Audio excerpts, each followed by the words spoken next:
Ma'am, मैं बच्चा रखने के हिसाब से अब तो लेट हो गई हूँ ना।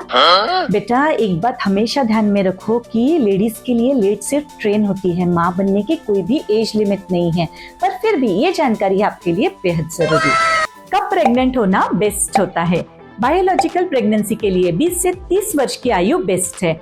इसके कई कारण हैं, उनमें से मुख्य कारण है अंडों की गुणवत्ता, एग क्वालिटी।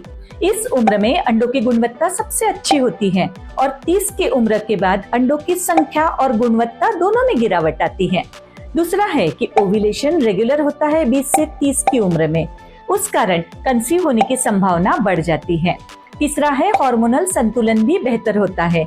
जो भी हमारे रिप्रोडक्टिव ऑर्गन्स है like FSH, LH, oestrogen, progesterone, सबका बैलेंस बना रहता है, इसलिए प्रेगनेंसी सहज रूप से रुक सकती है। चौथा कारण है कि एबॉर्शन का रिस्क कम होता है।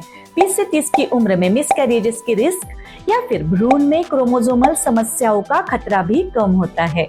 पांचवा कारण है प्रेगनेंसी के कॉम्प्लिकेशंस का खतरा। प्रेगनेंसी के कुछ कॉम्प्लिकेशंस जैसे कि pregnancy induced hypertension, pre eclampsia, gestational diabetes, इन सब की जो जोखिम होती है वो कम होती है 20 से 30 की उम्र में।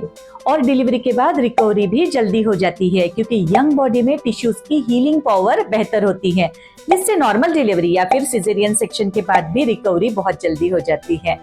मैं तो अपने सारे ही पेशेंट्स को एडवाइस करती हूँ कि आप बिल्कुल ट्राई करो कि आप 30 से पहले ही कंसीव कर लो, क्योंकि एक परिवार के लिए करियर और पढ़ाई इतना ही बच्चा भी महत्वपूर्ण होता है। अगर जानकारी अच्छी लगी हो तो like, share, subscribe. This is doctor Preeti Chaudhary signing of.